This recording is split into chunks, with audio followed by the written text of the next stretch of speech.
Parang hindi nakakatulog to si Pinky ah. Papatalsikin daw si Cayetano. Araw-arawin nyo yan.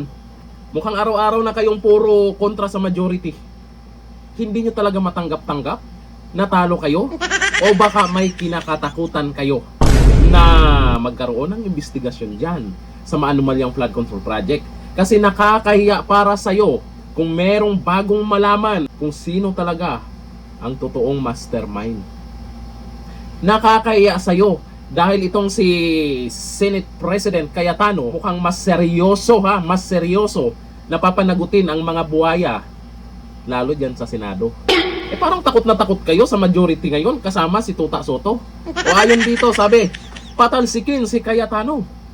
Ping Lacson, nakikitang pagpapalit ng Senate leadership ang solusyon sa anyay krisis sa Senado. Kayo lang naman yung nanggugulo. Yung minority lang naman ang nanggugulo dyan, pasigaw-sigaw pa. Tapos pag may debate, normal naman sa Senado yan, may pa-walk out pa kayong nalalaman. O ngayon, sino ang nanggugulo at sino ang pinagtatawanan na dyan sa Senado? Baka naman pwedeng yung sinasabi mong nag-isip ka ng mag-resign bilang isang senator. Malay mo, yun talaga ang dapat mong gawin. Baka maging maayos ang Senado. Lalong uminit ang bangayan sa Senado matapos igiit ni Senator Ping Lacson ang umano'y pinakamabisang paraan. Mag-resign kayo ng pinakamabisang paraan. Upang magresolba ang kasalukuyang krisis sa mataas na kapulungan ay ang pagpapatalsik kay Senate President Alan Peter Cayetano. Ang totoo, may kinakatakutan lang talaga kayo. Kasi itong si Senador Cayetano kasi noon pa, galit talaga to sa mga magnanakaw. Ngayon, tingnan nyo naman kung sino yung inilagay sa Blue Ribbon Committee. Walang takas pag nabuksan ang takip niyan. Bakit kasi may takip dyan sa maanumalyang flood control project? Pag nabuksan yan, kaninong pangalan kaya ang nakasulat dyan? Kasama kaya ang mga senador dyan? Nakaraan may nabanggit doon sa 18X Marinsa. Yan ang kinakatakutan nyo pag pinatawag na sila. Mababanggit talaga yung kasama nyo dyan sa minority. Si Ping Lacson kaya kasama ba doon? Ito ay kasunod ng lumalalim na hidwaan sa pagitan ng majority at minority bloc matapos ang kontrobersyal na walkout noong May 26 kaugnay ng debate sa panukalang online participation at electronic voting sa Senado. Napakabilis lang naman yung pag-usapan. Kung hindi kayo magkasundo, magbotohan. Kung sino yung mas maraming boto, pabor ba o hindi pabor dyan sa sinasabing online participation at electronic voting sa Senado. Kung ayaw nyo, idaan nyo sa botohan. Kung hindi nyo kaya makipagdebate sa magagaling na abogado sa majority. Nang tanungin kung ang ibig sabihin niya ay pagpapalit ng liderato sa Senado, diretsang sagot ni Lacson, yes. Ay, gusto talaga nila palitan si Cayetano. Takot lang talaga kayo. Ayon kay Lacson, tila hindi na umano maayos ang sitwasyon sa Senado. Dahil yan sa inyo. Matapos mapatalsik si dating Senate President Tito Soto, syempre, hindi nyo matanggap. Natalunan kayo. Ang tensyon ay lalo pang sumiklab nang itulak ng mayorya ang pagtatalakay sa motion ni Senator Rodante Marcoleta para payagan ang remote participation ng mga senador sa plenaryo. Isang hakbang na mariing tinutulan ng minority bloc dahil umano sa paglabag sa Senate rules. Kung gano'n naman pala, yun ba ang solusyon nyo? Mag-walk out?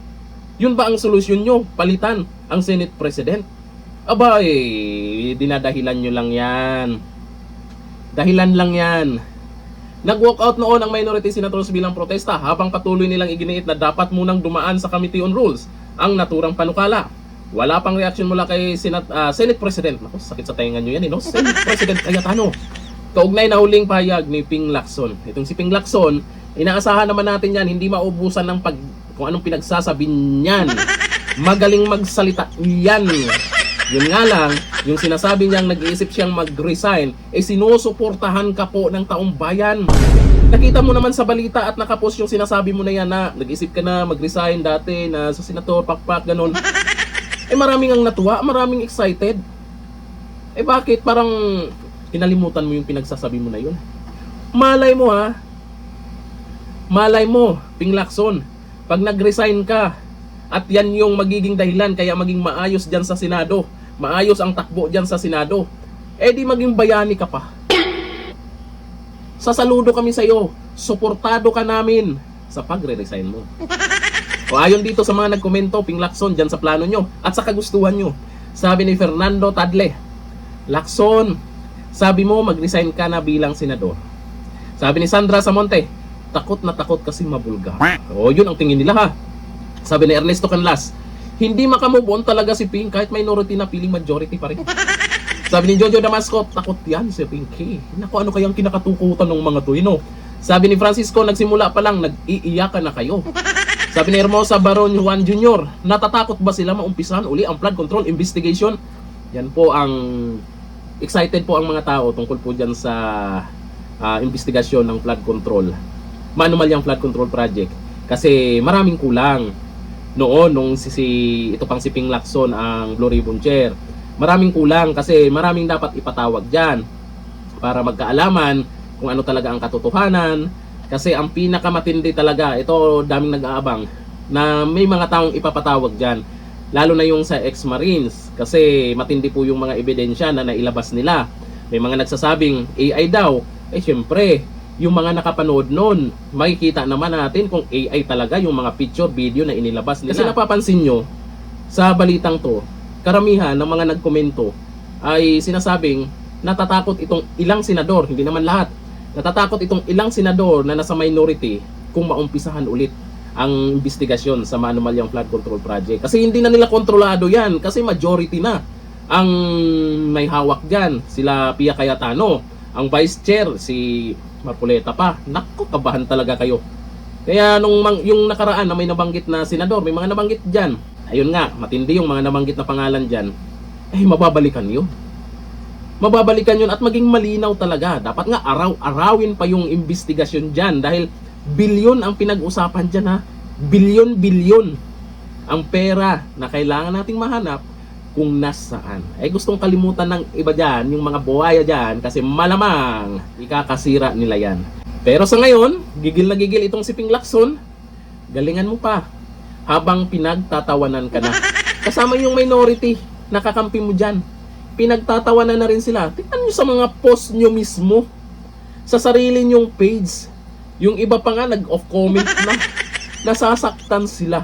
Ayaw nyo bang makinig sa boses o sa gusto ng taong bayan? Di ba binoto kayo dyan? Di ba yung nagpapasahod sa inyo, taong bayan din naman? Makinig naman kayo. Hindi yung okay lang sa inyo, pagtatawanan kayo, tapos idamay nyo yung majority na pinagtawanan din. Hindi sila pinagtatawanan. Maraming sumuporta sa kanila. Kayo lamang ang pinagtatawanan. May ebidensya sa page mismo ng mga post nyo. Kitang-kita. Tapos eto pa.